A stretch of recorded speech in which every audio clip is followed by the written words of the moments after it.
Hello, everybody. It's the Historical Gamer once again, and today we're going to be doing another list. It's been a couple of days since my last video. I'm a few days behind on this one, but I did want to talk about my top 5 strategy games of 2024. We've already done my top 5 war games of 2024. In today's video, we're going to be doing games that are strategy games. Now, the war game list obviously includes a lot of strategy games. There's a lot of overlap between strategy and war. I would say most war games are strategy games. Not all strategy games are war games.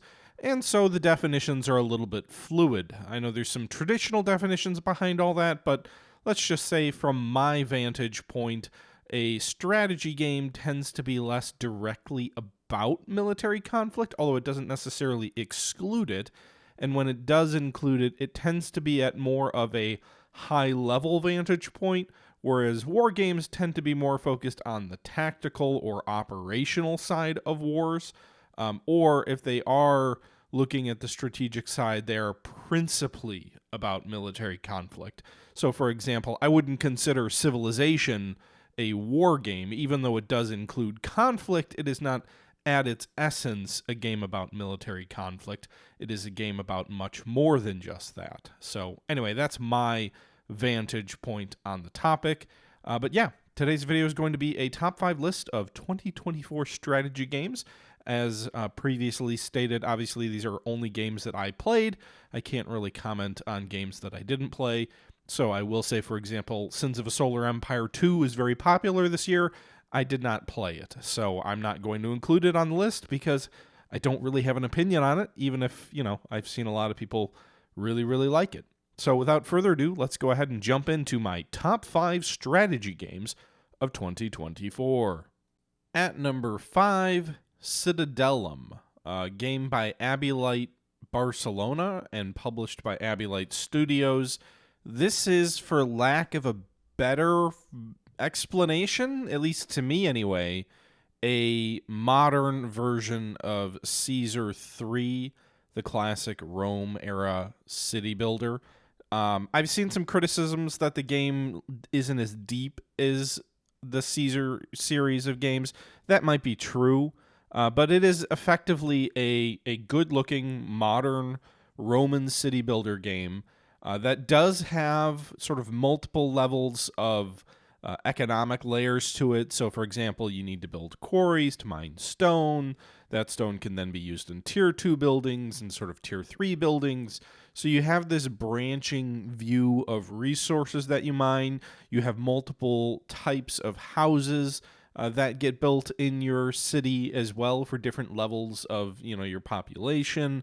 But in essence, it's a Roman city builder. I don't know how else to say that. I guess the gods element is a little bit unique to it, where there's I guess an ability to have gods go around the city and do things. I don't find that terribly interesting. But I do really like the the Caesar view of this game. Again, I grew up playing Caesar 3, so I think I'm just a sucker for something that looks and feels like it.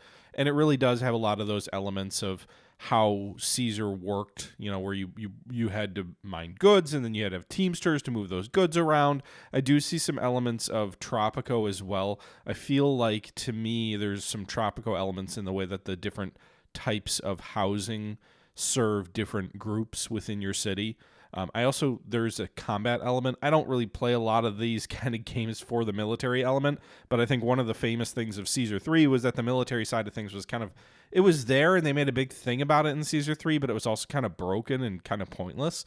It does seem like the military side of things function in this game, although it's certainly not really what I think anybody goes to this game for. People are going to this game to play a city builder in the era of Rome. Again, I could do without the military, but it works, and I could do without the gods because it feels a little too cartoony for me. I just want a Roman era city builder, and in essence, that's what this game gives me. So I enjoyed spending time with it. I don't think it's a super deep game. I don't think it's it definitely has quite a number of buildings, quite a number of resources, multiple types of food, farms, things like that. You do need to, manage your cities. I think manage your cities. Wow, in a city builder, you need to manage your cities. That's an intuitive, that's a very intelligent statement. Yeah. But anyway, I think there's a good number of options and a good number of different types of buildings. But I guess what I'm trying to say is I don't feel like it's terribly difficult. Like, there's a lot of stuff. It is not hard to survive. But I didn't come to this game looking for a hardcore city builder either. I came to this game to play something that reminded me of Caesar 3, and this game delivered on that. So that's why it's my number 5 game of 2024. At number 4 on my list is ICBM Escalation, developed by Softwareware and published by Suzerain. I think these first 2 games on the list do show a similar aspect of, these are games I enjoyed, and they're on my list because I do think they were amongst the top 5 games that I enjoyed that released in 2024. But I would also agree that they were both somewhat flawed. I enjoy ICBM Escalation. It is a sequel to ICBM, which at its core is an RTS game, in my opinion, more than a war game, although I do think Escalation tilts in that direction. You could certainly call ICBM Escalation a war game. It is basically a more cartoony version of the classic DEF CON. This is a game about building up a nuclear arsenal in real-time, tactical, strategic gameplay, building war plans to attack enemy opposition, and then unleashing your weapons to try to win a third world war. It is a game mostly about building resources on your map and also researching technologies so that you have a modern nuclear arsenal. It is a game that, for the sequel, added a lot of features that I'm not terribly interested in. So I did kind of hesitate to put this on the list just because, to my mind, they could have just remade the original game and it probably would have been, just what I was looking for, or I could have just gone back to the original game. I don't know that it's a great sequel, but I did spend a fair bit of time playing this, and I did enjoy my time with the game. My criticisms come down mainly to, it felt like they were trying to take a really great sort of sandbox experience and tried to make it something that was more in depth of saying, hey, here's all these different hypothetical scenarios, like the Korean War, for example. Here's the Korean War. Try to fight it conventionally now. We'll add a whole bunch of conventional elements to the game, different types of units, different types of aircraft that allow you to fight more conventionally, the ability for ground units to take over territory. Let's add that. Let's add scenarios to it. And then let's see, if you can accomplish this scenario. And yes, in theory, maybe you decide you want to use nuclear weapons in Korea, but that'll have a consequence if you do that. And so they added these scenarios and these gameplay modes that were more focused on sort of a more traditional war game approach that got away, I felt like, from the RTS sort of sandbox nature of the original game. And that wasn't as compelling to me. I did like some of the new units. I thought some of the new sort of settings within the scenarios could have been interesting. But to me, where ICBM really shines is this multiplayer experience with your friends. When you play online with friends and you each pick a different continent, because there really aren't countries per se in sort of the base game. And then you just get to, shoot the shit and build up your arsenals. And when someone decides to unleash hell and try and gain an advantage, they think they're ready to go to a nuclear war. You watch as the world kind of comes apart. That's the best experience in this game. This game, in my opinion, shines as a multiplayer experience, playing with friends. It's not quite as dour and down as DEF CON is. It makes war, it makes nuclear war fun and hip and whatever. And maybe that's not a good thing, but it is good from a gameplay perspective. And so I really enjoy it as a multiplayer experience. I played it with Tortuga. I played it with Finnish and Wolfpack. And, it is a game that I will come back to. Probably I won't go back to the original ICBM. I'll probably just play this.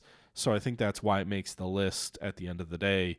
But overall, it's a game I've enjoyed some time with. It's a game that I think is worth looking at if you want to play with other folks, and if you want to check out those more wargamey scenarios, you can certainly do that. But I don't think that's where this game shines.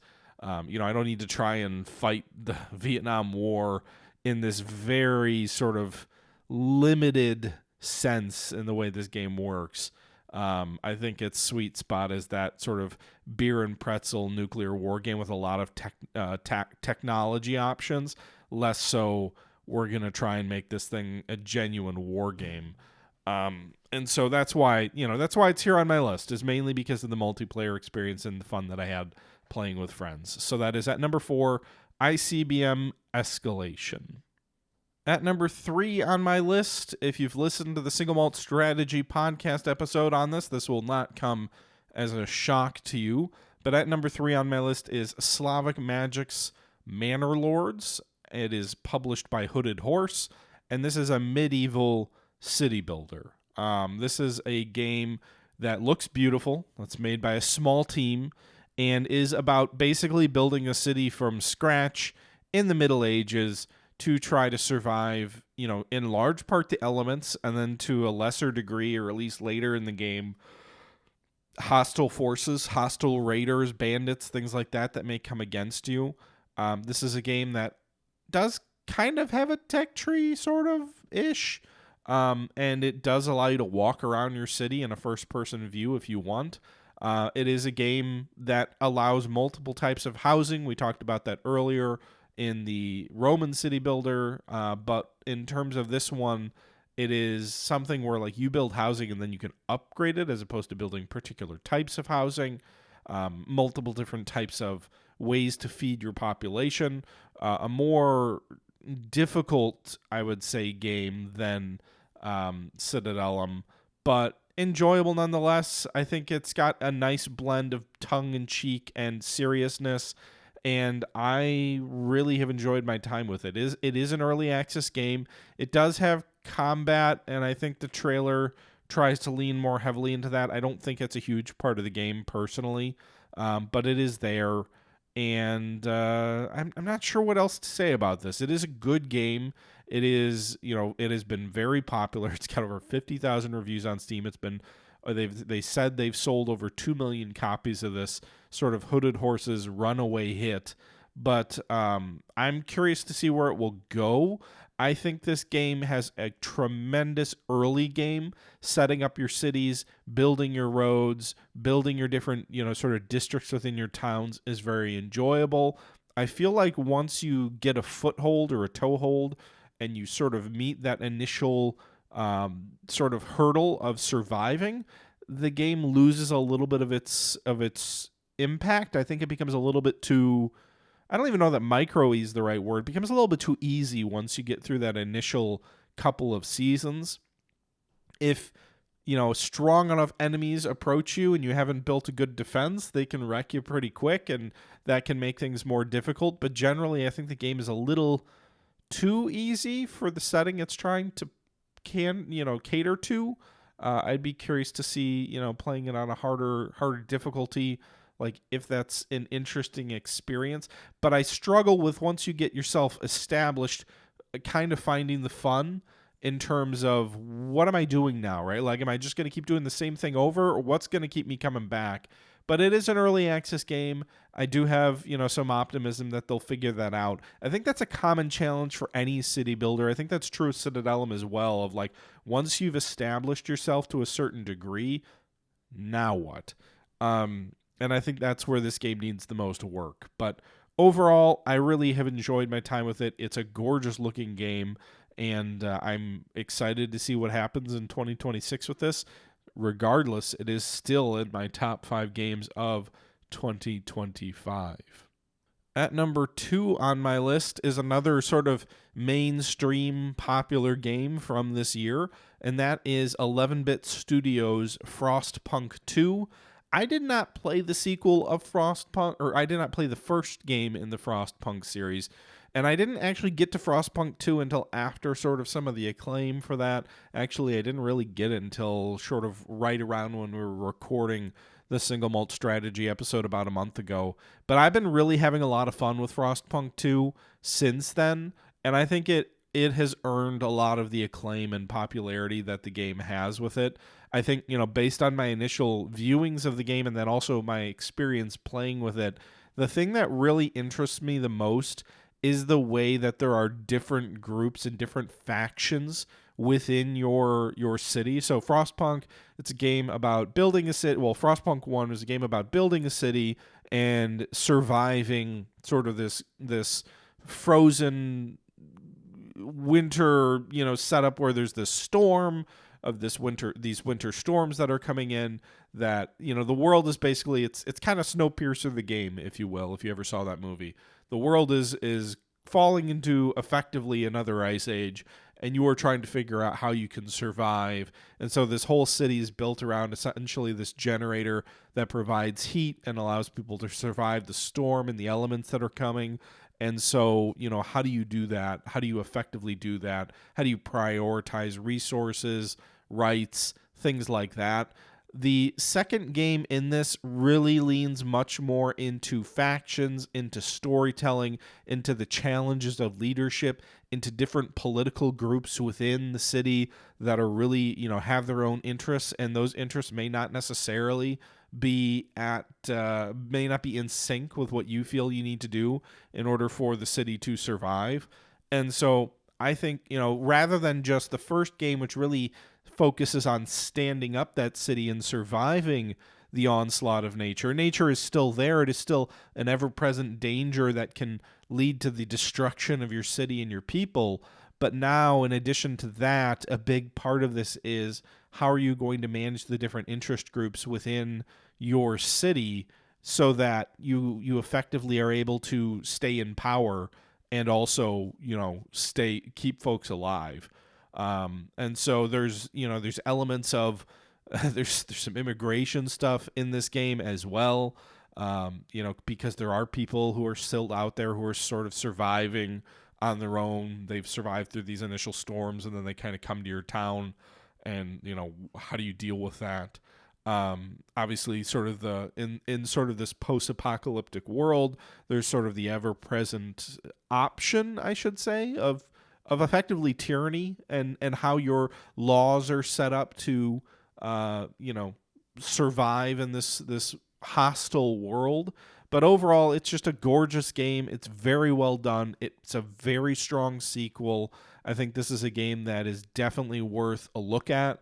I regret missing the Steam sale with this video because a number of these games were on sale, and I think it would have made sense to be like, hey, if you're interested, check it out. This is a more mainstream title, so I would assume it will go on a deeper discount before too long, although it only did just come out in September, so I might have to wait a little bit for that. But this is made by 11-Bit Studios, Frostpunk 2, my number 2 strategy game of 2024.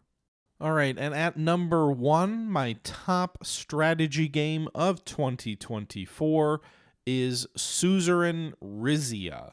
Now, this, I don't know. I debated this because this is a DLC, so I don't usually put DLCs on my top games list, but what I would say is this game deserves it.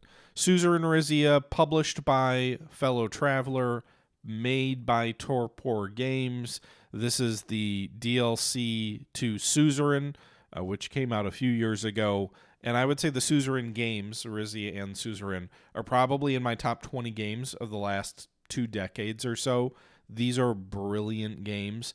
Now, I could see folks saying, hey, are these really strategy games? It's kind of an RPG. It's kind of a political simulator. In some sense, it's a visual novel type game. Where does this really fit? Suzerain is a game that puts you in the shoes of a leader of a country. In the original game, it was just after the sort of transfer of power through an election and sort of a post-revolutionary state in the 1950s. It's a fictional world, and you were the sort of president of a country called Swordland, which had a history of a military dictatorship, but had recent political elections that put you in charge and sort of trying to figure out how to navigate the situation you find yourself in, deteriorating health, terrorism in your country, diplomatic concerns internationally and domestically, conflicting, superpowers between communism and capitalism, and then local and regional warlords who all pose a threat. And it was told in the story of a game that was very much a visual novel, primarily about reading stuff. You'd get, basically reading what's going on, how are things unfolding, what are people saying, what is your cabinet saying, and making dialogue choices about that. The original Rizia, I would say, was the original Suzerain, I would say, was a little less of a strategy game. I think Suzerain Rizia really starts to change some of the mechanics a bit in this game and makes it a little bit more strategy-centric.